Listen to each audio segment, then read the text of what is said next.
Stop writing. अब हम लोग इलेक्ट्रिक चार्ज तो पढ़ चुके हैं, हम लोग अब इलेक्ट्रिक चार्ज का कुछ प्रॉपर्टीज सब डिस्कस करेंगे। क्या करेंगे बताओ? कुछ प्रॉपर्टी को डिस्कस करेंगे, ठीक है गाइज? सुनो कुछ प्रॉपर्टी सुनो, इलेक्ट्रिक चार्ज के बारे में कुछ सिंपल पहले प्रॉपर्टी समझते, सिंपल कि लाइक चार्जेस रिपेल बताए थे। हाँ, इसको मैं डायग्राम के थ्रू समझाने की कोशिश करता हूँ, आ जाओ। इसको समझो कैसे गाइस, ध्यान दो। पहले इसको हटाते हैं, लिखना नहीं अभी, समझने की बारी है। अब थोड़ा स्मूथ चल रहा, देखो तो स्मूथ चला, अब स्मूथ चला ना, हुआ फास्ट, फ़ायदा तो हुआ। ओके, प्रॉपर्टीज ऑफ चार्ज लिखना नहीं है आपको, पहले समझना है प्रॉपर्टीज ऑफ चार्ज। अब थोड़ा स्मूथ है, अब मज़ा आ रहा है थोड़ा सा लिखने में, अब मज़ा आ रहा है। नहीं तो मच्छर का तो टेंशन नहीं है, मच्छर तो भाग जाएगी, थोड़ी देर बेचारी आती है, काहे बदनाम करिए मच्छर को। हाँ, मैं कहते नहीं है, हम आह भी करते तो हो जाते हैं बदनाम, वो कत्ल भी करते हैं तो चर्चा नहीं होती, वही है। वही इसके लिए वो बोलेगा, हम अभी मच्छर की तरफ से तुमको शेर सुना दिए। मच्छर ऐसा, मच्छर अपना खाली तुमको खाली चीटी काटता तो बदनाम किया हो कि मच्छर काट काट के फुलाया हुआ है, तुम इतना मच्छर को जो मार दियो तो कहते हैं कि हम आह भी करते तो हो जाते हैं बदनाम, अब वो कत्ल भी करते हैं तो चर्चा नहीं होती। आ जाओ, चलो ठीक है। सबसे पहले ये आपको पता है कि like charges repel each other. Okay, like charges repel each other. तो हमने तुम्हें बताया कि जैसे ये चार्ज है, रिपेल मतलब फोर्स लगाएगा, रिपल्सन फोर्स। कौन फोर्स? क्या होता है, ये कोई चार्ज है, ये चार्ज अपने आसपास इलेक्ट्रिक फील्ड प्रोड्यूस करता है। पहली बात ये है कि electric field, okay, electric field वो इलाका है किसी चार्ज के चारों ओर जिसमें कोई दूसरा चार्ज रखा जाएगा तो वो फोर्स एक्सपीरियंस करेगा, ठीक है। तो इलेक्ट्रिक फील्ड देखो, पहले ये फोर्स नहीं लगाता बल्कि अपना इलेक्ट्रिक फील्ड होता है किसी चार्ज का, अब वो इस फील्ड के अंदर कोई चार्ज आता है तो फोर्स उस पर महसूस होता है, ठीक है। तो ये कोई चार्ज पार्टिकल था, इस चार्ज पार्टिकल में ये पॉजिटिव चार्ज है, अब कोई पॉजिटिव चार्ज को हम इसके फील्ड में लाएंगे तो इसके फील्ड के कारण उसमें क्या लगेगा, फोर्स लगेगा। ये देखा गया कि ये फोर्स रिपल्सन फोर्स होता है, ये इसको क्या करता है, रिपेल करता है। क्या करता है? This is called force of repulsion, okay. इसलिए कहते हैं हम लोग क्या चीज कहते हैं बताओ, हम लोग कहते हैं कि वो ये जो है, बोलो जल्दी बोलो,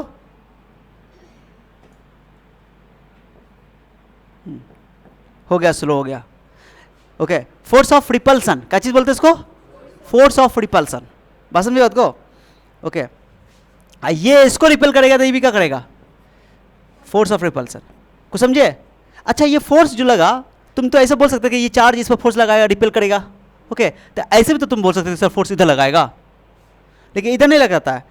फोर्स लगता है line joining the centre of the bodies, जो बॉडी लिए उस बॉडी के सेंटर को ज्वाइन करने वाला जो लाइन होगा उस लाइन के अलोंग लगेगा। इस फोर्स को बोलते हैं सेंट्रल फोर्स। कौन फोर्स बोलते हैं जल्दी बोलो? ग्रेविटेशनल फोर्स सेंट्रल फोर्स होता है, इलेक्ट्रोस्टैटिक फोर्स सेंट्रल फोर्स होता है। सेंट्रल फोर्स का मतलब होता है कि जो दो बिंदुओं को मिलाने वाली लाइन के अलोंग लगता है, उसके दिशा में लगता है, उसके अलोंग लगता है। बस समझिए, ऐसा नहीं होगा कि ये फोर्स तुमको, ये वाला चार्ज जो इसको फोर्स लगा इधर लगा देगा, ये वाला इसको इधर लगा देगा, ऐसा नहीं होगा, समझो। इसी की लाइन का अलोंग लगेगा, लाइन है, ये लाइन है ना, इसी लाइन का अलोंग लग रहा है, देख लो। तो इसको बोलते हैं सेंट्रल फोर्स। कौन फोर्स? सेंट्रल फोर्स, केंद्रीय बल, ठीक है। तो ये हो गया force of repulsion, force of, अच्छा, नेगेटिव चार्ज भी क्या करेगा, एक दूसरे को रिपेल करेगा, फोर्स ऑफ रिपल्सन। दोनों की मैग्नीट्यूड सेम होगी, थोड़ा बड़ा लग दो, ठीक है। लेकिन जब अनलाइक चार्ज होगा, क्या होगा? Unlike charge. अनलाइक चार्ज मतलब डिफरेंट चार्ज, डिसिमिलर चार्ज, जिसको बोलते हैं हिंदी में असमान आवेश, ओके, माइनस। तो ये दोनों एक दूसरे को क्या करेगा, अट्रैक्ट करेगा। ये इसको अट्रैक्ट करेगा, नेगेटिव इसको अट्रैक्ट करेगा, पॉजिटिव इसको अट्रैक्ट करेगा। ये हो गया फोर्स ऑफ अट्रैक्शन। क्या हो गया? फोर्स ऑफ अट्रैक्शन, ठीक है गाइस। आ जाओ, इसको छोड़ो, यहाँ लिखा हुआ है, समझाने में टाइम लगेगा, लिखने में कहीं कहीं सिस्टम स्लो हो गया इसलिए। आ जाओ, ठीक है गाइस। तो ये हो गया रिपल्सन फोर्स। रिपल्सन फोर्स समझा, बाहर बार दिखाओगे, ये भी रिपल्सन है बार बार, ये अट्रैक्शन है। तो समान आवेशों में रिपल्सन होता है और असमान आवेशों में अट्रैक्शन होता है। समझ में आ गया? Like charges repel, unlike charges, ये पहली प्रॉपर्टी, ये दूसरी प्रॉपर्टी, ओके। अब तीसरा प्रॉपर्टी लिखा, चार्ज इज ट्रांसफरेबल। ऑब्वियसली है, चार्ज ट्रांसफर होता है, एक बॉडी से इलेक्ट्रॉन निकलता है, दूसरे बॉडी में जाता है, जिससे इलेक्ट्रॉन निकलता है वो पॉजिटिव चार्ज है, जिसमें जाता है उसमें negative charge. The reason behind the charging of the body is transfer of electron. जब भी दो बॉडी के बीच में इलेक्ट्रॉन का ट्रांसफर होता है तो क्या करते हैं, बोलते हैं एक पे इलेक्ट्रॉन की कमी हो गई है, एक पे इलेक्ट्रॉन की ज़्यादा हो गई है, अधिकता हो गई है, मतलब कि डिफिशियंसी और excess. Okay, that is reason of charging. Okay, तो चार्ज क्या होता है, ट्रांसफरेबल होता है, चार्ज को ट्रांसफर किया जा सकता है। ठीक है, चलो ये भी पॉइंट क्लियर हो गया, कोई दिक्कत नहीं है। अब देखो, charge is always associated with mass. Yes, बिना मास के चार्ज कभी नहीं हो सकता है, चार्ज का इंडिपेंडेंट एग्जिस्टेंस नहीं है। ठीक है, चार्ज का इंडिपेंडेंट एग्जिस्टेंस बोलो नहीं है, मैंने पहले बता दिया, चार्ज का इंडिपेंडेंट एग्जिस्टेंस नहीं है।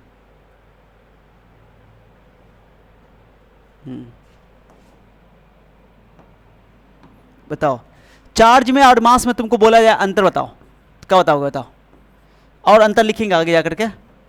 ओके, उल्टा लिख दिया मैंने, चलो कोई बात नहीं है। मैं सजदे पे सजदे किए जा रहा हूँ।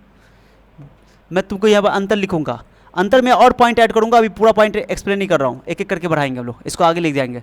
ये मास है, इधर वाला क्या लिख रहा हूँ बताओ, मास है, मास है, और इधर क्या लिख रहा है बताओ, चार्ज है। पहला अंतर तुम लोग बताओ तो जल्दी जल्दी, चार्ज और मास में अंतर। मास फंडामेंटल क्वांटिटी है, चार्ज ड्राइव क्वांटिटी, पहला पॉइंट लिखेंगे इसको। दूसरा पॉइंट बताओ, मास का इंडिपेंडेंट एग्जिस्टेंस होता है, माने बिना चार्ज के मास हो सकता है, बट बिना मास के चार्ज नहीं, माने इसका इंडिपेंडेंट एग्जिस्टेंस नहीं है। और बोलो, दो अंतर हो गया। दो मासेस के बीच में जो फोर्स लगेगा हमेशा अट्रैक्टिव नेचर का होता है, ग्रेविटेशनल फोर्स, लेकिन दो चार्जेस के बीच में अट्रैक्टिव फोर्स भी हो सकता है, रिपल्सिव फोर्स भी हो सकता है। कितना पॉइंट हो गया, 3 पॉइंट हो गया, 3 बड़ा बड़ा अंतर हो गया। पहला अंतर समझ आ गया, कौन अंतर, पहला अंतर फंडामेंटल क्वांटिटी, ड्राइव क्वांटिटी। दूसरा बताओ, ये मास का इंडिपेंडेंट एग्जिस्टेंस होता है, चार्ज का इंडिपेंडेंट एग्जिस्टेंस नहीं होता। तीसरा, मासेस के बीच में लगने वाला फोर्स ऑलवेज अट्रैक्टिव, और चार्जेस के बीच में लगने वाला फोर्स अट्रैक्टिव, नो अट्रैक्टिव भी हो सकता है, मे बी अट्रैक्टिव और रिपल्सिव। अभी बताएं, charges like charges repel and unlike charges attract, हाँ दोनों, बट ये केवल अट्रैक्टिव। 3 पॉइंट हो गया, 3 अंतर हो गया, वो तुम लोग लिखोगे, अभी छोड़ रहे हैं, अभी और पॉइंट बढ़ाएंगे, अभी बढ़ाएंगे। ओके, और पॉइंट बढ़ाएंगे। ये बात हमने पहले ही बता दी आपको। ओके, कि पॉजिटिव चार्ज होगा तो इलेक्ट्रॉन की कमी होगी तो मास घट जाएगा, नेगेटिव चार्ज होगा तो इलेक्ट्रॉन बढ़ेगा तो मास बढ़ जाएगा। ये बात ऑलरेडी चर्चा हो चुका है, तो हम तो कहेंगे इसको लिखने की आवश्यकता नहीं है। क्या लिखने की आवश्यकता है क्या,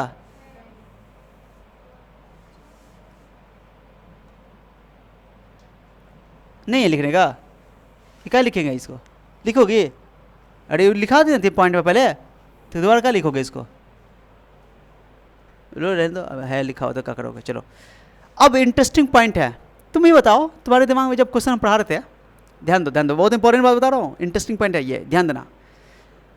कंघी को बाल पे रगड़ो तो कहे थे कि कंघी चार्ज हो जाता है, इलेक्ट्रॉन बाल से निकल करके कंघी पे आता है, और जब कागज़ का छोटा छोटा पीस बना देते हैं काट के, ओके, उसको कंघी को पास रगड़ने के बाद लाते हैं तो कंघी छोटे छोटे कागज़ के पीस को क्या करता है, अट्रैक्ट कर लेता है। कागज़ का पीस क्या चार्ज था क्या, तो ये सवाल आपके मन में क्यों नहीं आया, क्यों नहीं आया, क्वेश्चन है ये। अरे सोचने वाली बात, कंघी ना चार्ज की और रगड़ के, कागज़ के पीस को कहाँ रख रहे तुम, कागज़ का पीस तुम्हारा न्यूट्रल है, कोई चार्ज नहीं है, और कंघी तुम्हारा चार्ज है, तो जैसे कागज़ के पीस को तुम लाए, कागज़ पीस को वो क्या कर लिया, अट्रैक्ट कर लिया, मतलब कि चार्ज बॉडी हमेशा एक न्यूट्रल बॉडी को अट्रैक्ट करता है, ये दिमाग में बैठा के रखना है। माने अट्रैक्शन, अगर बातें करें हम लोग केवल चार्जेस की, तो अट्रैक्शन दो चार्ज के बीच में भी लगता है, और एक चार्ज बॉडी एक न्यूट्रल बॉडी में भी अट्रैक्शन लगता है।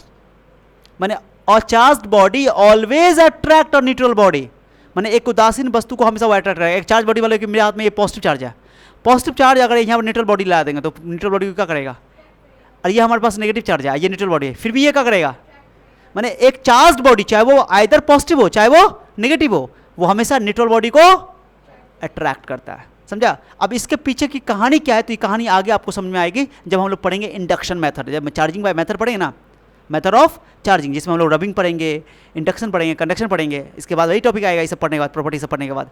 तो वहाँ पे हम लोग पढ़ेंगे कि कैसे वहाँ पे न्यूट्रल बॉडी बोलो अट्रैक्ट होता है, क्या कहानी उसके पीछे है, समझे बात को, वहाँ पे समझेंगे। तो a neutral body is always is attracted by a charge body. अच्छा एक क्वेश्चन मैं पूछूं, इसका जवाब देना मुझे, एक चीज़ समझाना है तुम लोग को, एक चीज़ समझाना मुझे।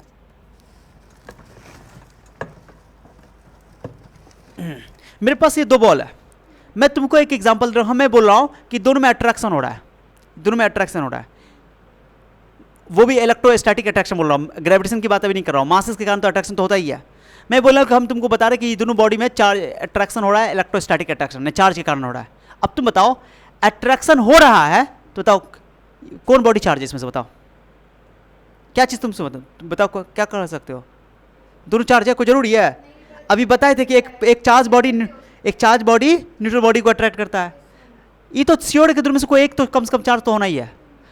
कितनी पॉसिबिलिटी जानते हो? 2 पॉसिबिलिटी है, सॉरी 3 पॉसिबिलिटी है, ये ब्लू है और ये तुम्हारा ग्रीन है, ठीक है?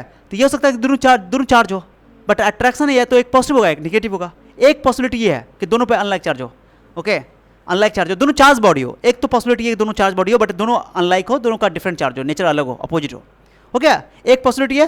दूसरा पॉसिबिलिटी बताओ, ये चार्ज हो और ये न्यूट्रल हो, अब ये चार्ज पॉजिटिव नेगेटिव दोनों हो सकता है, 2 पॉसिबिलिटी हो गए, या ये चार्ज हो और ये न्यूट्रल हो, तो 3 पॉसिबिलिटी है कि नहीं है? हाँ, यानी कि अगर दो बॉडी के बीच में अगर अट्रैक्शन हो रहा है तो दोनों में से कोई एक बॉडी चार्ज भी हो सकता है और न्यूट्रल भी हो सकता है, न्यूट्रल भी हो सकता है, दोनों चार्ज हो कोई जरूरी। अब मैं तुमसे क्वेश्चन पूछ रहा हूँ, चलो मैं बोल रहा हूँ, हेलो हेलो हेलो, इधर दो बॉडी में रिपल्सन हो रहा है, क्या हो रहा है? रिपल्सन। अब बताओ दोनों बॉडी चार्ज है कि न्यूट्रल है, क्या बोलोगे? कैसे 3 केस होगा? एक ही केस होगा, दोनों को चार्ज ही होना है। हाँ वो अलग बात है, दोनों पॉजिटिव या दोनों नेगेटिव, यानी रिपल्सन होने के लिए दोनों बॉडी का चार्ज होना आवश्यक है, नहीं समझा? क्या बोले कि एक न्यूट्रल बॉडी को हमेशा चार्ज बॉडी अट्रैक्ट करेगा। अट्रैक्शन में क्या होगा कि बॉडी न्यूट्रल हो सकता है, लेकिन अगर बॉडी में रिपल्सन हो रहा है चार्ज बॉडी में, दैट मीन्स कि दोनों बॉडी चार्ज होना तय है, श्योर है। अगर मैं तुमको बोलूं कि 2 बॉडी में चार्ज हो रहा है, सर 2 बॉडी में रिपल्सन लग रहा है, रिपल्सन फोर्स लग रहा है, मतलब समझ जाओ कि दोनों बॉडी क्या है, या तो दोनों प्लस होगा या तो दोनों माइनस होगा, खत्म। मतलब न्यूट्रल लेकिन नहीं होगा, न्यूट्रल तो हाँ न्यूट्रल में अट्रैक्शन शो कर सकता है। अरे समझो बात को, क्लियर हुआ? तो अगर मैं बोलूँ कि बताओ मुझे चेक करना है कि दोनों बॉडी चार्ज है, तो क्या चीज़, कौन फोर्स से तुम चेक करोगे? तुम रिपल्सन से चेक करोगे या अट्रैक्शन से चेक करोगे? रिपल्सन से। तो रिपल्सन एक ऐसा माध्यम है जिसकी मदद से आप पता कर सकते हो दोनों बॉडी चार्ज है। अगर दोनों बॉडी चार्ज है तो रिपल्सन हमको सीओ टेस्ट दे देगा, मैंने रिपल्सन से पता चलेगा कि दोनों बॉडी चार्ज है। अगर रिपल्सन लग रहा है यानी दोनों बॉडी चार्ज है, तो कहते हैं repulsion is the sure test for electrification. Electrification के लिए दोनों बॉडी के चार्ज होने के लिए कौन ज्यादा पक्का है बताओ? रिपल्सन। तो लिखा भी हुआ, पढ़ो तो कहीं पर लिखा हुआ है, पॉइंट देखो, पढ़ो ना। Repulsion is the sure test for the charge bodies. समझ आया? नहीं आया लग रहा है? एक बेहतरीन क्वेश्चन इस पर करवाऊंगा, थोड़ा सा पेशेंस रख लो, बहुत बेहतरीन क्वेश्चन करवाऊंगा, दिल्ली खुश हो जाएगा तुम्हारी दिल्ली। सुनो कई पॉइंट हो गया? 5 पॉइंट हो गया। छठा पॉइंट सुनो, छठा पॉइंट सुनो, मजेदार बताने वाला हो यार, दिल खुश हो जाएगी। सुनो रे इधर सुनो, दिल्ली खुश हो जाएगी, दिल्ली खुश हो जाएगी तुम्हारी। सुनो दिल्ली खुश हो जाएगी। आ जाओ इसको समझो पहले, इन्वेरिएंट को समझो, इन्वेरिएंट को। मजेदार बात है, अभी ध्यान देने वाला टॉपिक है, मजाक नहीं चलेगा, ठीक है? ये एक फार्मूला है, ये आइंस्टीन की एक रिलेटिविटी थ्योरी है, ओके? देखो मास के साथ स्पीड का रिश्ता है, ये मास के साथ स्पीड का रिश्ता। एक आइंस्टीन साहब ने कहा, उनकी स्पेशल थ्योरी है, फिजिक्स स्पेशल फिजिक्स है, ये खास फिजिक्स है, ये कोई कॉमन फिजिक्स नहीं है। मेरा अभी वजन कितना है, मेरा मास मान लो 60 kg है, कितना है? ओके, हम दौड़ेंगे, कितना तेज दौड़ सकते हैं? 100 का स्पीड, 500 का स्पीड, लाइट की स्पीड कितना दौड़ कोई बॉडी चल सकता है? अरे समझ रहे हो बात को मैं क्या बोल रहा हूँ? मेरी स्पीड तो लाइट की स्पीड से हमेशा क्या रहेगी? कम रहेगी। तुम बताओ ये भी क्या है? बॉडी की स्पीड। ये क्या है? लाइट की स्पीड है। तुम बताओ तो ध्यान दे दो, बॉडी की स्पीड में से लाइट की स्पीड तो ज़्यादा होती है ना, तो ये वैल्यू हमेशा 1 से क्या होगा? 1 से छोटा होगा। एक में से एक से छोटा वैल्यू घटाओगे तो वैल्यू जो होगा वो एक से कम आएगा, और जैसे ही एक से कम हो गया यानी कि डिनोमिनेटर एक से कम हुआ तो ओवरऑल वैल्यू क्या हो जाएगा, बड़ा हो जाएगा। अरे तुम बोलो कि बट्टा में जैसे मान लो 5 के बट्टा में 1/2 है, अब 5 के बट्टा में 1/3 है, कौन बड़ा है? 1/2 बड़ा है कि 1/3 बड़ा? बताओ पहले बोलो, 1/2 बड़ा है कि 1/3 बड़ा है? 5 के बट्टा में 1/2 बड़ा है, अब 5 के बट्टा में 1/3 बड़ा है, कौन बड़ा है इसमें से बताओ? पहले बताओ 1/2 बड़ा है कि 1/3 बड़ा, कौन बड़ा है? 1/2 बड़ा है कि 1/3 बड़ा है? 1/3 बड़ा है। बोलो, क्योंकि ये छोटा वैल्यू तो बड़ा हो गया, अब ये बड़ा हो गया तो ओवरऑल वैल्यू क्या हो जाएगा? तो गलती नहीं बोल रही हो। 1/2 पहले बता, 2 बड़ा है कि 3 बड़ा है? 3 बड़ा है, तो 1/3 छोटा नहीं हो गया? 1/3, अरे 1/3 बड़ा है कि 1/2 बड़ा है? क्या कंफ्यूज हो रही हो? एक रोटी को 3 टुकड़ा में बांटोगे, एक रोटी को 2 टुकड़ा में बांटोगे, कौन टुकड़ा छोटा होगा?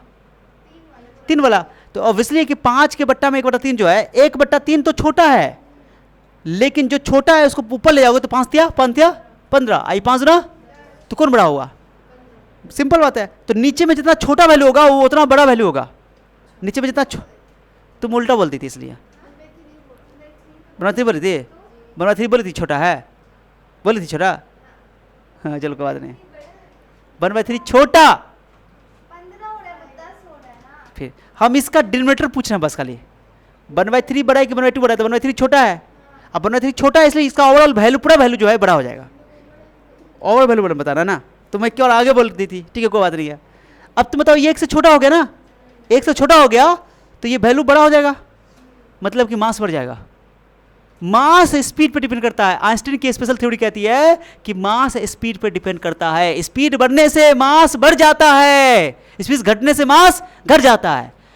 नॉर्मल बस बढ़ जाएगा, हाँ बिल्कुल, इतना कम बढ़ेगा, इतना बढ़ेगा कि हमारे लिए वो वैल्यू मायने नहीं रखता है। जैसे इलेक्ट्रॉन सब है जो कि लाइट के स्पीड के आसपास चलता है, तो उस सब में थोड़ा सा सिग्निफिकेंटली चेंज आएगा, ओके, उनके मास में कुछ ना कुछ फर्क पड़ेगा, इतना स्पीड चलेगा तो। लेकिन हम लोग कितना स्पीड चल सकते हैं? 100, हमारे जो पृथ्वी पर जितना भी बॉडी है कितना फास्ट, 1000 की स्पीड से चलेगा, 2000 की स्पीड से चलेगा, वो लाख की स्पीड है या लाइट की स्पीड, समझो। तो जितनी ज़्यादा स्पीड बढ़ेगी उसकी मास भी क्या हो जाएगी, माने कि आइंस्टीन की थ्योरी ये कहती है कि स्पीड चेंज होने से, हम लोग जो अभी 11th क्लास में जो पढ़े फिजिक्स, अरे पढ़े ना मैकेनिक्स काइनेमेटिक्स सब जो पढ़े हैं, तो उसमें हम लोग न्यूटन लॉज ऑफ मोशन सब जो पढ़े हैं, उसमें हम लोग मास को कंसिडर नहीं किया। मास 60 kg था तो चल रहा था तभी 60 kg लिया, दौड़ रहा था तभी, माने रुका हुआ था तभी 60 kg, दौड़ रहा था तभी 60 kg, क्योंकि मास पे इतना कम फर्क पड़ता है, इतना कम फर्क पड़ता है कि उसको हम लोग इग्नोर मारते हैं, समझ बात को।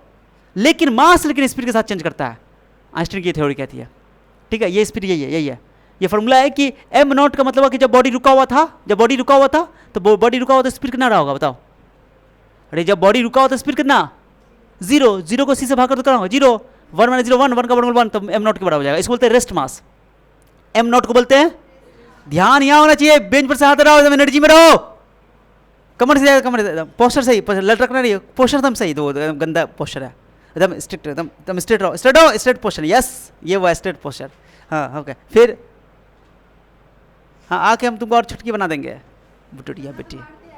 हाँ m0 क्या है बताओ जल्दी, साथ साथ बोलो। m0 रेस्ट मास, जब बॉडी रेस्ट में है तब m0 रेस्ट मास है उस बॉडी का। और जब बॉडी भी स्पीड से चल रहा होगा, कौन स्पीड से, तो उसकी मास इतनी हो जाएगी। ये मास बढ़ गई कि घट गई? बढ़ गई, क्योंकि ये नीचे ओवरऑल वैल्यू घट गया तो ओवरऑल वैल्यू क्या हो गया? बढ़ गया, ठीक है। तो स्पीड में चलने पर मास क्या हो जाता है? तो बताओ, मैं तुमसे बोलूं कि मास स्पीड के साथ वेरी करता है कि नहीं करता? बस इतना जवाब दो। करता है। तो मास इज वेरिएंट, बोलोगे मास वेरिएंट है। मास क्या है? बस समझे बात को। लेकिन बोलो, लेकिन स्पीड को अगर तुम कंसीडर, इस चार्ज को कंसीडर, कोई चार्ज है, कोई चार्ज बॉडी है, ठीक है। चार्ज बॉडी, अगर कोई बॉडी पे चार्ज है, इस पे चार्ज है, ठीक है। अब ये 10 की स्पीड चल रहा है या 20 की स्पीड चल रहा है, रुका रहा है, चार्ज चेंज नहीं होगा। चार्ज का कोई फॉर्मूला नहीं, चार्ज स्पीड के साथ चेंज नहीं करता। सबसे खास बात है, समझो बात को। चार्ज इनवेरिएंट होता है। चार्ज क्या होता है? चार्ज स्पीड के साथ चेंज, मास स्पीड पर डिपेंड करता है बट चार्ज स्पीड पर डिपेंड, तो चार्ज स्पीड पर डिपेंड नहीं करता बट मास स्पीड पर डिपेंड करता है। बस इतना ही बात बताना है। इसी को बोलते हैं कि मास वेरिएंट होता है। वेरिएंट मतलब स्पीड के साथ वेरी करेगा, मास स्पीड पर डिपेंड करता है बट चार्ज इनवेरिएंट होता है, ये स्पीड पर डिपेंड। एग्जाम में एक क्वेश्चन पूछा हुआ है, ऐसे पूछा हुआ है कि एक बॉडी है, उसका जब रेस्ट में था तो उसका चार्ज प्लस क्यू है, कितना है? अब वो अब 60 की स्पीड से चलने लगा, अब बताओ उसका चार्ज कितना हो जाएगा? Plus Q. चार्ज चेंज नहीं होगा बट मास चेंज हो जाएगा। स्पीड चला तो मास बढ़ जाएगा, मास बढ़ जाएगा। भैया जा रहा है मैं क्या बोल रहा हूँ? नहीं समझा लग रहा है? तो ये मास के लिए फॉर्मूला है ये लेकिन चार्ज के लिए फॉर्मूला नहीं है। ओके तो बता, तो सी को बोलते हैं speed of light. Body is at rest, जब वेलोसिटी जीरो होगा तो उसके जो बॉडी का मास होगा क्या होगा? एम नॉट, जिसको बोलते हैं रेस्ट मास। और जब ये एम क्या है, व्हाट इज एम? जब वो बॉडी भी स्पीड से मूव करेगा तो उस टाइम उसका मास क्या हो जाएगा? इंक्रीज की डिक्रीज? इंक्रीज। स्पीड से चले पे मास इंक्रीज करता है बट चार्ज चेंज, इसको बोलते हैं हम लोग वेरिएंट। समझ बात को? होता चार्ज का चौथा अंतर, मास और चार्ज में चौथा अंतर। पहला अंतर बताओ, अंतर लिखे थे, जल्दी बोलो। पहला अंतर बताओ, अभी सब पॉइंट क्लियर हो रहा है। पहला पॉइंट बताओ कि मास एक, चार्ज एक, मास इंडिपेंडेंट एग्जिस्ट करता है, चार्ज इंडिपेंडेंट एग्जिस्ट नहीं करता है। दूसरा तीसरा अंतर बताओ, मासेस के बीच में लगने वाला फोर्स ऑलवेज अट्रैक्टिव होता है, चार्जेस के बीच में लगने वाला फोर्स ऑलवेज रिपल्सिव होता है। बोलो रे, इतना एनर्जी नहीं चट्टा, बोले तो ना मजा आएगा, एनर्जी नहीं है। तो तीसरा हुआ, बोल करो तो ना मजा आएगा, एनर्जी आएगा।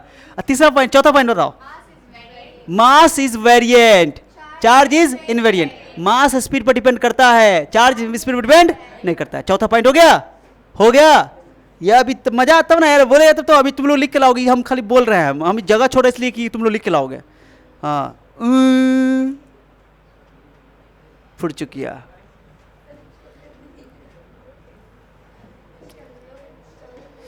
चलो कुछ बेसिक बात बताओ चार्ज, मैंने बेसिक चार्ज की प्रॉपर्टी के बारे में बताओ, जल्दी बताओ। लाइक चार्जेस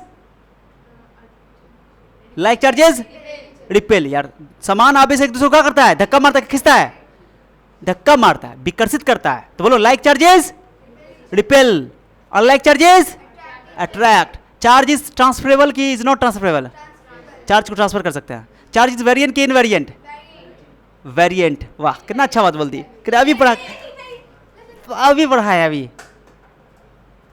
चार्ज स्पीड पर डिपेंड नहीं करता, charge is invariant, charge speed पर डिपेंड नहीं करता। ओके हो गया? और कोई पॉइंट? हाँ, न्यूट्रल बॉडी हमेशा चार्ज को क्या करता है? चार्ज बॉडी हमेशा न्यूट्रल बॉडी को अट्रैक्ट करता है। तो बताओ कौन चीज़, दो बॉडी के बीच में अगर कौन फोर्स लगे, रिपल्सन लगे कि अट्रैक्शन लगे, पता चल जाएगा दोनों चार्ज है? तो repulsion is the sure test for the electrification. मैंने इलेक्ट्रिफिकेशन के लिए चार्ज बॉडी होने के लिए रिपल्सन श्योर टेस्ट है ना? अट्रैक्शन श्योर टेस्ट नहीं है। कई बार बात पूछा गया एग्जाम में, समझ आया? अब बोल रहे हैं बार कि एकदम इंटरेस्टिंग टॉपिक है, इंटरेस्टिंग बोल रहा हूँ। अब आ जाओ, मोस्ट इंपॉर्टेंट टॉपिक कहानी है। यस, चार्ज की 3 बेसिक प्रॉपर्टी है जिसको क्वेश्चन आता है। चलो सारे बच्चे जोर जोर से मेरे साथ बोलेंगे, चिल्ला करके, ठीक है? तो चार्ज की 3 बेसिक प्रॉपर्टी है, जल्दी बोलो। चार्ज की कितनी बेसिक प्रॉपर्टी है? एग्जाम में ये क्वेश्चन पूछा जाता है कि write down the basic property of charge या fundamental property of charge. Basic property है, और भी प्रॉपर्टी सब अच्छा लग रहा है, ये बेसिक प्रॉपर्टी है, मानी बेसिक फंडामेंटल है। ओके, पहला प्रॉपर्टी बोलो, चार्ज एडिटिव होता है। ये बोल रहे लड़का, चार्ज एडिटिव होता है। चार्ज एडिटिव होता है, बोलो ना, चार्ज एडिटिव होता है। चार्ज कंजर्व्ड होता है, चार्ज क्वांटाइज्ड होता है। बोलो, रिपीट करो। यस, अभी पढ़ाएंगे भैया। चार्ज एडिटिव होता है, बोलो। चार्ज कंजर्व्ड होता है, चार्ज क्वांटाइज्ड होता है। एग्जाम में पूछेगा ना अगर कि राइट डाउन द बेसिक, पूछा हुआ है एग्जाम का पहला क्वेश्चन, इस चैप्टर का पहला क्वेश्चन शॉर्ट टाइप का यही है, सबसे पहला क्वेश्चन यही है, पूछा हुआ एग्जाम में। Okay, right down the basic property of charge, electric charge. तो वही लिखोगे, charge is additive, charge is conserve, charge is. अब सभी को तीनों को एक एक करके एक्सप्लेन करेंगे, चिंता नहीं करना, क्या अलग भी क्वेश्चन आ सकता है। बोल सकता है कि write down the additivity property of charge, मैंने एडिटिव प्रॉपर्टी को एक्सप्लेन करो।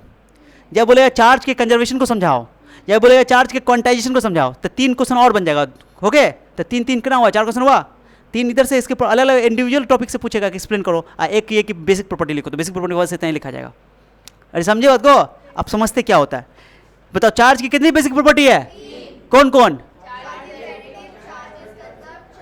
यस, बोलोगे तब याद होगा यार, तब फिजिक्स में मजा आता है। ठीक है, लगे ना तुम लोग जिंदा आदमी हो, जिंदा हो तो जिंदा होने का सबूत दो। भैया एक क्वेश्चन पूछा हुआ है, ये लिखा हुआ क्वेश्चन यही से पूछा हुआ है, right basic property of electric charge, लिख दो। आवेश योग्य होता है, आवेश संरक्षित होता है, आवेश क्वांटीकृत होता है, क्या लिखो हिंदी में, ये लिखने का तरीका है भाई, बात लिखा हुआ है, छोड़ दो नाटा ना, वो लिखा हुआ है, क्वेश्चन का आंसर छोड़ो ना, ये क्वेश्चन आंसर तुम लोग खुद से लिख के लाओगे, मेरा काम क्वेश्चन लिख लोगे और आंसर बना के लाओगे, क्वेश्चन भी लिखाते जाएंगे। अब चलो तुम बताओ, एक बहुत बेहतरीन क्वेश्चन बताता हूँ मैं तुमको, एक चीज़ समझाता हूँ, चले समझे, आ जाओ। ये पेने नहीं चल रहा ना, तुमको अभी कितना कुछ समझाने में है, पेने नहीं चल रहा है, पेने नहीं चल रहा है,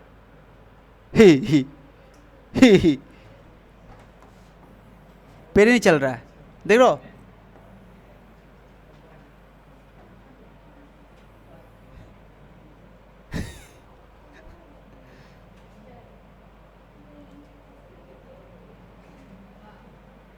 ए फुरचुकिया आ जाओ, फुरचुकिया, again you talking guys,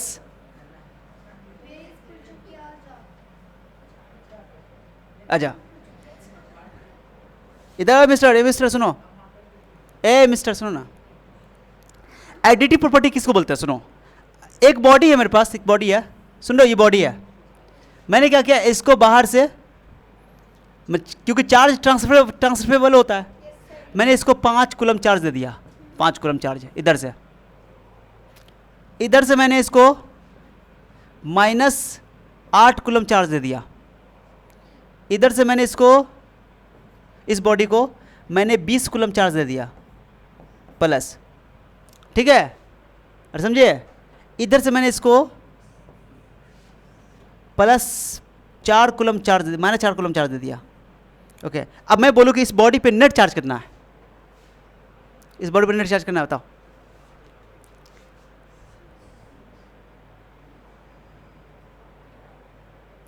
obviously है, जोड़ देंगे।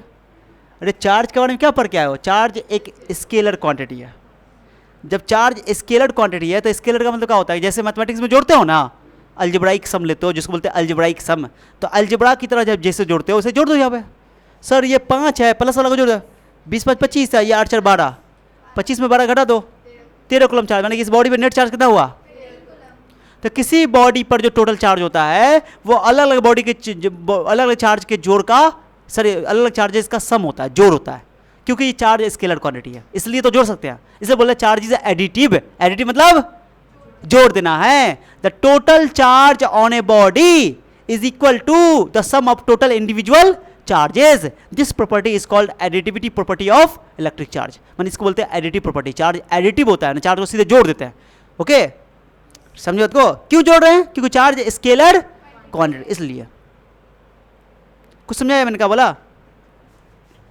तो चार्ज, ये एग्जांपल समझाने के लिए मैंने बोला, डेफिनेशन अगर बोलेगा कि चार्ज इसके ये है एडिटिव प्रॉपर्टी शो कर रहा है, मतलब क्या हुआ, मतलब क्या हुआ, चार्ज को सीधी सीधी जोड़ दोगे, एक बॉडी पे अगर कई तरीके से चार्ज दिया जाएगा, सबको सिंपल क्या कर दोगे, जोड़ दो, उसको बोलते हैं additive property of electric charge.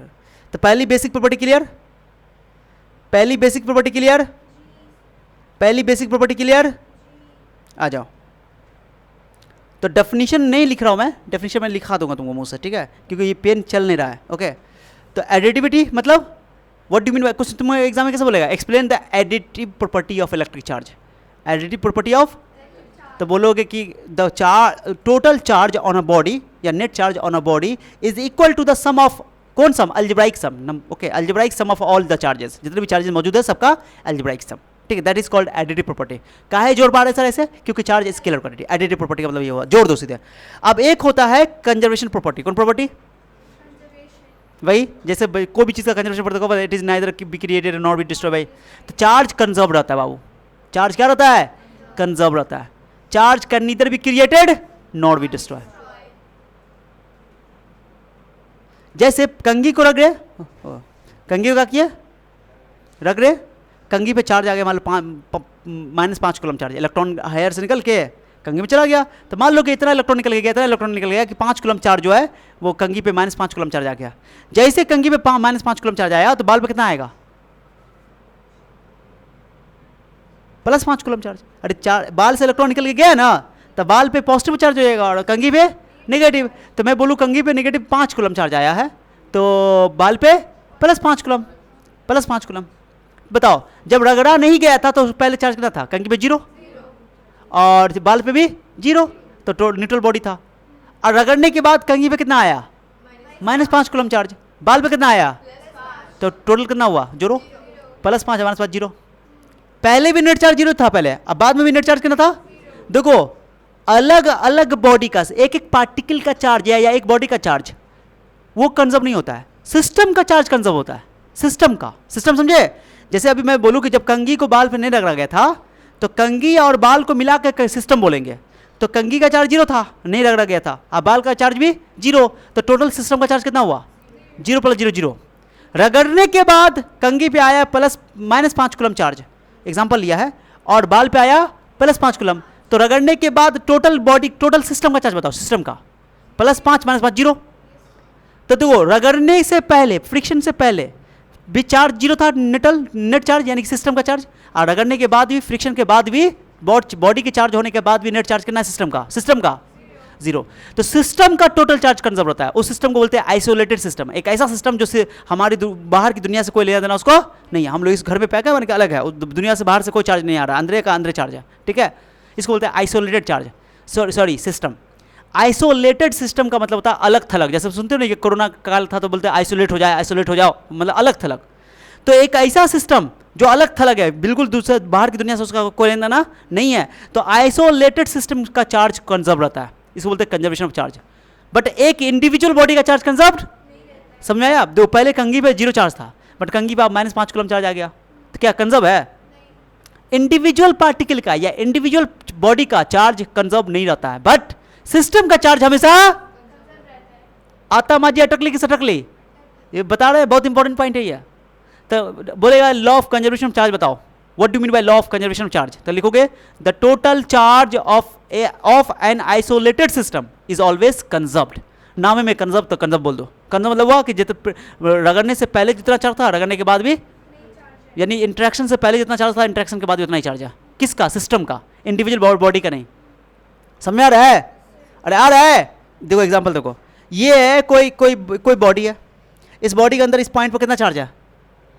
+10 coulomb. इस पॉइंट पर कितना है? और ये कितना है? तो इंडिविजुअल पॉइंट का अलग अलग पॉइंट चार्ज है। अभी कुछ मान लो इसके अंदर कुछ प्रोसेस हुआ, कुछ हुआ, रिएक्शन हुआ, कुछ हुआ, होने के बाद इस पर आ गया 8 कूलम चार्ज, इस पर आ गया 10 कूलम चार्ज। अब बताओ इस वाला पॉइंट पर कितना चार्ज होगा? तो पहले देखो टोटल कितना था, जोड़ो 10 और 25 कितना हुआ? 35। 35 में 7 कितना हुआ? 35 7 कितना? 28। तो टोटल इनिशियल चार्ज कितना था? 28 कूलम। तो बाद में भी जोड़ के कितना होना चाहिए? 28। तो 10 8 18 है ये, तो ये कितना होना चाहिए? 10 होगा। तो क्यों का वैल्यू 10 निकल के लो, निकालो। इनिशियल चार्ज है फाइनल चार्ज बराबर कर दो। सिस्टम का टोटल चार्ज कंजर्व रहेगा, बट इंडिविजुअल देखो अलग अलग पॉइंट का, पहले ये देखो इस पॉइंट का पहले चार्ज 10 कूलम था, अब इसका कितना हो गया? इसका था 25 का। तो बोल रहे हैं इंडिविजुअल बॉडी का चार्ज कंजर्व हो भी सकता है और नहीं, लेकिन पूरी सिस्टम का चार्ज यानी आइसोलेटेड सिस्टम का चार्ज हमेशा कंजर्व रहेगा। तो अगर तुम बोले कि law of conservation of charge को एक्सप्लेन करो, explain law of conservation of charge, तो बोलोगे total charge of an isolated system is always conserved. बस दिस इज द डेफिनेशन, इतना ही लिखना है कि किसी आइसोलेटेड सिस्टम का टोटल चार्ज क्या रहता है? कंजर्व रहता है, बस इतना ही। Charges can neither B created not be destroy, आगे लिख सकते हो चाहो तो। न तो आवेश का न तो उत्पन्न होता है, न तो उसका विनाश होता है, ना न निर्माण किया जा सकता है, न विनाश किया जा सकता है। समझो बात को? कुल आवेश संरक्षित रहता है, तो किसी विलगित निकाय की कुल आवेश संरक्षित रहती है, यही है डेफिनेशन। समझ आ गया? कई नियम पढ़ लिया? एडिटिव प्रॉपर्टी पढ़ लिया, conservation law of conservation of charge पढ़ लिया। अब चलो आजा डेफिनेशन सबका लिखाएंगे, चिंता नहीं करना। पहले बेसिक प्रॉपर्टी के लिख लो। क्वांटाइजेशन, अभी क्वांटाइजेशन क्या है? अब तुम बताओ चार्जेस आने का रीज़न क्या है? इलेक्ट्रॉन का ट्रांसफर होना एक बॉडी से। अब तुम बताओ एक इलेक्ट्रॉन का चार्ज कितना होता है? 1.6। हाँ, माइनस नेगेटिव चार्ज होता है, ये तो क्लियर है कि इलेक्ट्रॉन का चार्ज नेगेटिव होता है और प्रोटॉन का चार्ज पॉजिटिव। वैल्यू कितना होता है? मैग्नीट्यूड बताओ ना। 1.6 × 10⁻19 कूलम। किसी पार्टिकल पे इंडिपेंडेंटली ये सबसे स्मॉलेस्ट चार्ज है, इससे कोई पॉसिबल, इससे छोटा चार्ज पॉसिबल नहीं है इंडिपेंडेंटली। ओके, जबकि एक और पार्टिकल हम लोग पढ़ेंगे कॉर्क पार्टिकल, नॉलेज के लिए। अब अपने सिलेबस में 12th के फिजिक्स तक में 12th का बेसिक जो लेवल है, इस लेवल तक में तुमको बस इतना पता होना चाहिए कि इलेक्ट्रॉन का चार्ज या प्रोटॉन का चार्ज सबसे छोटा वैल्यू, उससे छोटा पॉसिबल चार्ज नहीं है इंडिपेंडेंट केस में। लेकिन कुछ एक पार्टिकल है क्वार्क पार्टिकल, जो उस पर भी इससे भी छोटा पार्टिकल चार्ज हो सकता है, वो आगे थोड़ा सा डिस्कस कर देंगे, चिंता नहीं करना, थोड़ा एक्सप्लेन कर देंगे। बट याद रखना कि इलेक्ट्रॉन का चार्ज सबसे छोटा चार्ज है, उसको बोलते हैं एलिमेंट्री चार्ज। कौन चार्ज बोलते हैं? या तो एलिमेंट्री चार्ज बोलो या बेसिक चार्ज बोलो। एक इलेक्ट्रॉन के चार्ज को, जैसे इलेक्ट्रॉन का चार्ज है ना, देखो ये जो वैल्यू है ये इसको हम लोग बोलते हैं एलिमेंट्री चार्ज। क्या बोलते हैं इसको? चाहे इलेक्ट्रॉन का चार्ज हो या प्रोटॉन का चार्ज हो, ये चार्ज। इसका वैल्यू निकाला था मिलिकन साहब ने ऑयल ड्रॉप एक्सपेरिमेंट से। मिलिकन साहब ने अपने एक्सपेरिमेंट से वैल्यू निकाला था एक इलेक्ट्रॉन का चार्ज का वैल्यू 1.6 इंटू 10⁻⁻19 कूलम चार्ज। ये क्या है? किसके लिए लिखा गया है? इलेक्ट्रॉन के लिए नहीं लिखा गया है, एलिमेंट्री चार्ज के लिए लिखा गया है। 1.6 इंटू 10⁻19 कूलम ये चार्ज की वैल्यू है, जो एक इलेक्ट्रॉन का चार्ज होता है। एक इलेक्ट्रॉन का चार्ज, एक प्रोटॉन का भी यही होता है, बस प्रोटॉन के चार्ज में क्या फर्क है? प्रोटॉन का पॉजिटिव होता है, इलेक्ट्रॉन का, लेकिन ये सबसे छोटी चार्ज है। इस चार्ज से छोटा चार्ज पॉसिबल नहीं है किसी पार्टिकल पे इंडिपेंडेंटली इससे छोटा चार्ज पॉसिबल नहीं है। समझे बात को? तो अगर तुमसे मैं पूछूं बताओ कि एक इलेक्ट्रॉन का चार्ज करना, तो बोलोगे -e में बोलोगे। ई वैल्यू तो याद है मने में, बट मैं बोलूँगा एक इलेक्ट्रॉन का चार्ज करना, तो बोलोगे -e बोलोगे। ई मतलब इलेक्ट्रॉन नहीं, ई मतलब ये वैल्यू एलिमेंट्री चार्ज। ये ई मतलब इसको बोलते हैं, इसको बोलते हैं एलिमेंट्री चार्ज। समझा बात को? अरे समझा? तो एक इलेक्ट्रॉन का चार्ज कितना होता है? -e। दो इलेक्ट्रॉन का चार्ज कितना होता है? -2e। ई क्या है? एलिमेंट्री चार्ज, जिसको जो कि एक इलेक्ट्रॉन का चार्ज है। ओके। और 3 इलेक्ट्रॉन का चार्ज कितना होगा? 4 इलेक्ट्रॉन का चार्ज कितना होगा? 50 इलेक्ट्रॉन का चार्ज करना होगा, -50e। अब तुम बताओ, एक बॉडी है जो जिसको चार्ज किया गया, उसमें से 50 इलेक्ट्रॉन निकल गया, उस बॉडी में कितना चार्ज आएगा? +50e। 100 इलेक्ट्रॉन निकल गया, +100e। 500 इलेक्ट्रॉन निकल के चला गया, कितना चार्ज हो? अरे निकला तो प्लस ही ना आएगा। अच्छा, कोई पर 500 इलेक्ट्रॉन आ गया तो -500e। ये तो कंफर्म है कि जो e है, e स्मॉलेस्ट चार्ज जो एलिमेंट्री चार्ज, उसी का इंटीग्रल मल्टीपल ना है। अरे उसी का ना इंटीग्रल मल्टीपल है, इसको बोलते हैं क्वांटाइजेशन प्रॉपर्टी। इसी बोलते हैं क्वांटाइजेशन प्रॉपर्टी। माने कभी ऐसा नहीं होगा किसी बॉडी पे इंडिपेंडेंटली जो है ई का बट्टा में माने e/3 इलेक्ट्रॉन चार्ज आएगा, ऐसा पॉसिबल नहीं है। माने ई के गुना में एक ई आएगा, 2 ई आएगा। किसी बॉडी पे चार्ज क्या हो सकता है? ई का मल्टीपल होगा, इंटीग्रल मल्टीपल। इंटीग्रल समझे? जैसे कि एक ई पॉसिबल है, मैं बोलूँ क्या किसी बॉडी पे एक ई चार्ज पॉसिबल है? तो हाँ है, चाहे प्लस में चाहे एक इलेक्ट्रॉन निकल के चला गया तो उसमें प्लस आ जाएगा, आ गया तो माइनस आ जाएगा। ई का लेकिन एक इलेक्ट्रॉन का चार्ज पॉसिबल है, मैं बोलूँ 1 ई चार्ज पॉसिबल है तो हाँ है। 2 ई चार्ज पॉसिबल है, हाँ है। 3 ई चार्ज पॉसिबल है, अरे बोलो ना, यस और नो बोलो। 5 ई चार्ज पॉसिबल है। मैं बोलूँ 5.5 ई पॉसिबल है क्या? 5.5 ई नहीं, फ्रैक्शनल पॉसिबल नहीं है। अरे कोई ऐसा थोड़ी कि एक इलेक्ट्रॉन निगड़ा लुल्ला था, आधा था, ऐसा थोड़ी होता है। ट्रांसफर होता मुकम्मल इलेक्ट्रॉन का चक्कर ट्रांसफर होगा यार, नहीं समझे? अब मान लो तुमको मैं एक एग्जांपल देता हूँ, आ जाओ। ये सीरी है, ऐसे सीरी है, इससे सबसे अच्छा एग्जांपल समझो। सीरी है, कितना स्टेप गिनो? 1 2 3 4 5 है, और हर एक की जो हाइट है, हाइट 2 फीट है। कितना फीट है? तो कोई इंसान चलेगा तो इस 2 फीट के मल्टीपल में ना हाइट चलेगा। मैं तुमको बोलूँ कि टोटल मान लो हाइट जितना भी स्टेप्स ले रहा है वो हाइट ऊपर ले रहा है, मैं बोलूँ हर एक की हाइट जो है 2 है। ओके, तो कोई इंसान चलेगा या तो 2 चलेगा, 2 फीट चलेगा, 1 स्टेप चलेगा, या तो 4 चलेगा, या तो 6 चलेगा, या तो 8 चलेगा, या तो 10 चलेगा, या तो 12 चलेगा, या तो 14 चलेगा, या तो 16 चलेगा, या 20 चलेगा। ऐसा थोड़ी होगा कि सर 16 चल जाएगा, क्योंकि मैं बोल रहा हूँ हाइट ही तुम्हारा 2 फीट है, 2 फीट का इंटीग्रल मल्टीपल चलेगा। 2 फीट का इंटीग्रल मल्टीपल डिस्क्रीट है, ये कोई कंटिन्यूअस वैल्यू नहीं है, डिस्क्रीट है, पैकेट में पैकेट। समझिए बात को? अरे समझिए बात को, डिस्क्रीट है ये। ऐसा नहीं होगा कि मैं बोलूँ कि सर 2 फीट का सर 4 स्टेप चला। कैसे सर 4 स्टेप चला? बीच में करेगा पैर ऐसे करके, ऐसे करके वो स्टेप कहाँ चला? अगर लेडर चढ़ रहा है, सीढ़ी चढ़ रहा है ऊपर, तो पूरा आया होगा, या तो 1 फुट आया, या तो 1 स्टेप चढ़ा होगा, या 2 स्टेप, या तो 3 से 4। ऐसा तो होगा सर 4 स्टेप बोल दोगे, नहीं समझी बात को? इसको बोलते हैं डिस्क्रीट। तो किसी बॉडी पे जो चार्ज होता है वो डिस्क्रीट में होता है, डिस्क्रीट सिस्टम में होता है। ओके, यानी कि ये इंटीग्रल मल्टीपल मतलब यही है, इसी बोलते हैं क्वांटाइजेशन। 11th में पढ़े थे केमिस्ट्री में, याद करो, एटॉमिक स्ट्रक्चर में तो लोग पढ़े होंगे वो कि एंगुलर मोमेंटम इलेक्ट्रॉन का कंजर्व होता है, क्वांटाइज्ड होता है, सॉरी कंजर्व करें, क्वांटाइज्ड होता है, पढ़े थे ना, NH/2π 12th में पढ़ोगे, यहाँ सेकंड वॉल्यूम में मॉडर्न फिजिक्स में। अरे क्वांटाइजेशन का समझा मतलब? क्वांटाइजेशन बहुत खास प्रॉपर्टी, इसलिए चार्ज को क्यू से लिखा जाता है। चार्ज क्वांटाइज्ड होता है। मतलब क्या हुआ, कोई पूछेगा कि कोई ये बॉडी है मेरे पास, कहाँ गया गेंद, कहाँ गया गेंद, कहाँ गया,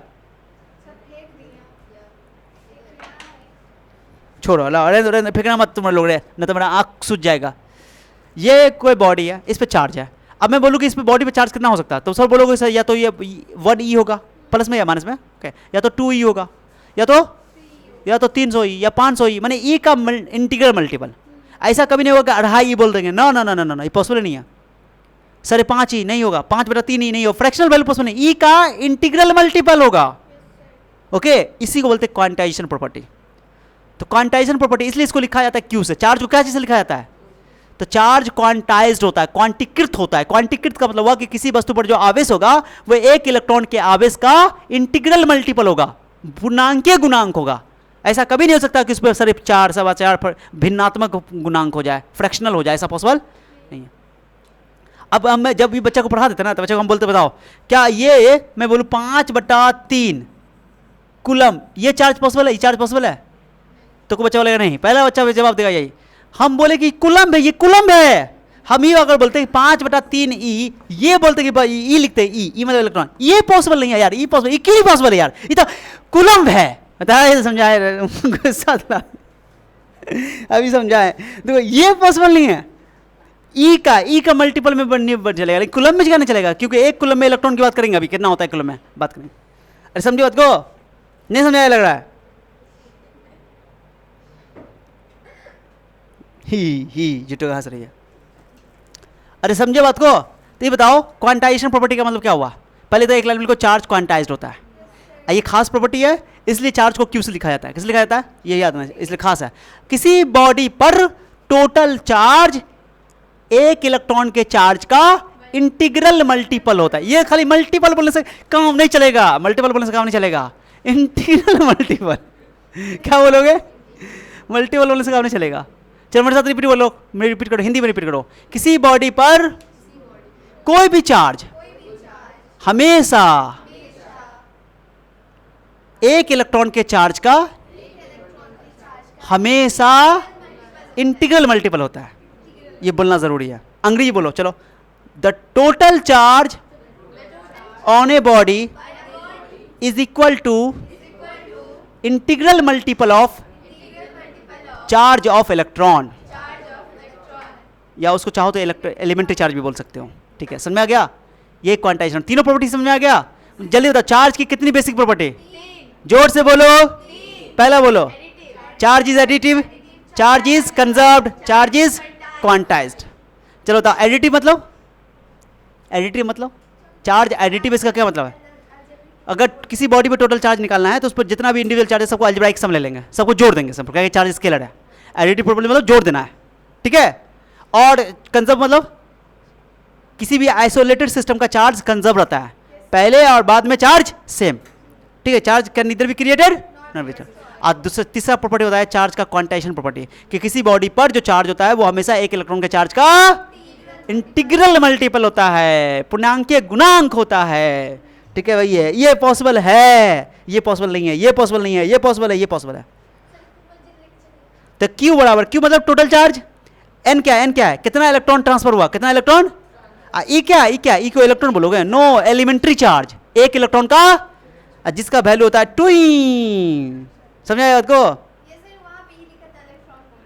बोलो समझ में आया, आया। इस पे नेक्स्ट क्लास में हम क्वेश्चन करवाएंगे। पहले अब इसका करो, पहले तुम लोग पहले इसका तीनों का डेफिनेशन लिखना, तीनों का डेफिनेशन। पहले बेसिक प्रॉपर्टी उतारो, उधर तो उतार चुके पड़ा, नहीं उतारे हो, बेसिक प्रॉपर्टी नहीं उतारे हो, ये प्रॉपर्टी सब। अब अच्छा, अभी तो रुको ना, एक और चीज़, एक और हम लोग चार्ज मास में अंतर लिख रहे थे ना, चार्ज मास में अंतर लिख रहे थे ना। ए पहले अंतर बताओ, पहला अंतर बताओ, जल्दी पहले अंतर बताओ। ये अंतर हम नहीं लिखेंगे, तुम लोग घर से निकलना है। पहला अंतर बताओ। मास फंडामेंटल क्वांटिटी है, चार्ज ड्राइव क्वांटिटी, क्लियर हो गया। दूसरा बताओ, मास का इंडिपेंडेंट एग्जिस्टेंस होता है, चार्ज का इंडिपेंडेंट एग्जिस्टेंस लिख दोगे कि it has independent existence, it has no independent existence. Okay, बस इतना, 2 पॉइंट हो गया। तीसरा पॉइंट बताओ, लगने वाला फोर्स हमेशा अट्रैक्टिव होता है। दो चार्जेस के बीच में लगने वाला फोर्स हम मे बी अट्रैक्टिव और मे बी रिपल्सिव, मैंने अट्रैक्टिव हो सकता है और क्या हो गया 3। चौथा बोलो, हाँ मास वेरिएंट होता है, चार्ज इनवेरिएंट। माने मास स्पीड के साथ बदल जाता है बट चार्ज स्पीड के साथ नहीं, माने चार्ज ऐसे बोलो मास स्पीड पर डिपेंड करता है, चार्ज स्पीड पर डिपेंड, ये भी लिख सकते हो या इनवेरिएंट वेरिएंट वाला बात तो लिख सकते हो। क्या पॉइंट हो गया? 4 पॉइंट हो गया। चौथा पांचवा पॉइंट, मास हमेशा कंजर्व नहीं होता है। सर हम तो पढ़े थे law of conservation mass in chemistry में, केमिस्ट्री तो पढ़े थे। केमिकल रिएक्शन में मास कंजर्व रहता है, रिएक्टेंट का मास प्रोडक्ट का मास बड़ा होता है, लेकिन न्यूक्लियर रिएक्शन तुम लोग पढ़े हो E = mc², फिजिक्स में पढ़े E = mc², वहां पर मास इक्विवेलेंट होता है एनर्जी के, और एनर्जी इक्विवेलेंट होता है मास के। E = mc², क्या कहता है? ये क्या कहता है? E = mc², क्या कहता है? ये आइंस्टाइन के क्वेश्चन है कि अगर मास है तो मास को तुम एनर्जी में कन्वर्ट कर सकते हो, एनर्जी को मास में, माने मास एनर्जी इक्विवेलेंट होता है, ठीक है। और इस केस में यहाँ मास, कुछ मास जो है न्यूक्लियर रिएक्शन के अंदर कुछ मास एनर्जी में कन्वर्ट हो जाता है, समझे बात को? फिर वहां पे मास कंजर्व नहीं रहता है, तो मास ऑलवेज कंजर्व नहीं रहता। क्या बोला मैंने? मास ऑलवेज कंजर्व, बट चार्ज हमेशा, सिस्टम का चार्ज हमेशा कंजर्व रहता है, आइसोलेटेड सिस्टम का ना। तो बोलोगे मास हमेशा कंजर्व नहीं होता है, mass is not always conserved, but charge is always conserved for an isolated system, ठीक है। क्या वो पॉइंट हो गया? छठा पॉइंट सुनो, छठा पॉइंट भाई क्वांटाइजेशन वाला। मास क्वांटाइज्ड बोलो रे, नहीं होता, मास क्वांटाइज्ड नहीं होता है। क्वांटाइज क्या होगा? मास का मास क्वांटाइज्ड, बट चार्ज क्या हुआ? 6 गो अंतर अभी बता दिया, अभी 6 गो अंतर बता दिया, अभी बोल रहे मार के फैला देंगे हम तुमको, अभी बहुत सारा अंतर हो सकता है, बट 6 गो तो खुल्लम खुल्ला अंतर हो गया। चलो एक बार रिपीट करो, चलो। मास मतलब फंडामेंटल क्वांटिटी, चार्ज दूसरा पॉइंट बताओ, मास इंडिपेंडेंट एग्जिस्टेंस होता है, चार्ज का कोई इंडिपेंडेंट एग्जिस्ट नहीं होता है। तीसरा बताओ, मासेस के बीच में लगने वाला फोर्स और चार्ज के बीच में लगने वाला फोर्स दोनों होता है। चौथा बताओ, हाँ मास वेरिएंट होता है, चार्ज चौथा। पांचवा बताओ, मास हमेशा कंजर्व और चार्ज किसी आइसोलेटेड सिस्टम का हमेशा कंजर्व होता है। छठा बताओ, mass is not quantized, charge. क्या को अंतर हो गया? ये 6 पॉइंट लिखोगे, 2-3 पॉइंट और हम बढ़ाएंगे, बट 6 को पॉइंट तुमको लिख लाना है, ओके घर से। मास, चार्ज और मास में अंतर अगले क्लास में हम इसको चेक भी करेंगे, लिखवाएंगे तो, ठीक है। 2-3 पॉइंट छोड़ देना, ऐसा लिखना है इसको, ठीक है। क्लियर हो गया? आप चलो अगला पॉइंट, अभी नहीं, कंजूस नहीं चलेगा। चलो बोलो इस पॉइंट पे कौन कौन प्रॉपर्टी पड़े बताओ? Like charges repel, unlike charges attract, charge always associated with, बिना मास के चार्ज नहीं आ सकता है, ठीक है। न्यूट्रल बॉडी हमेशा अट्रैक्टेड का चार्ज बॉडी को क्या करता है, या चार्ज बॉडी हमेशा न्यूट्रल बॉडी को अट्रैक्ट करता है। और सीओ टेस्ट कौन है? रिपल्सन की अट्रैक्शन। और चार्ज कैसा होता है? इनवर्टेड, मतलब मास की चार्ज जो है वो स्पीड के साथ वेरी नहीं करता जैसे मास करता है, ठीक है। चलो चार्ज की कितनी बेसिक प्रॉपर्टी है? कौन कौन? Charge additive, charge is conserve, charge is quantized. Additive का मतलब बताओ, कोई पूछे एडिटिव को डिफाइन करो तो बोलोगे किसी बॉडी पर जो टोटल चार्ज होता है वो टोटल अलजेब्राइक सम होता है अलग अलग चार्ज का, algebraic sum of individual charges, ठीक है। और चार्ज कंजर्व मतलब कि किसी भी आइसोलेटेड सिस्टम का चार्ज क्या होता है? कंजर्व होता है। आइसोलेटेड सिस्टम बोलना जरूरी है। और चार्ज क्वांटाइज मतलब कि किसी बॉडी में जो चार्ज होता है वो एक इलेक्ट्रॉन के चार्ज का इंटीग्रल मल्टीपल होता है। समझ गया? तो यहाँ तक अभी लिखोगे, उसको आगे एक्सप्लेन कर देंगे, पहले तुम यहाँ तक लिख लाओगे और हम जब तक सिस्टम को ठीक कर लेंगे। ओके, इसको ममरखा पकड़ लिया है जी।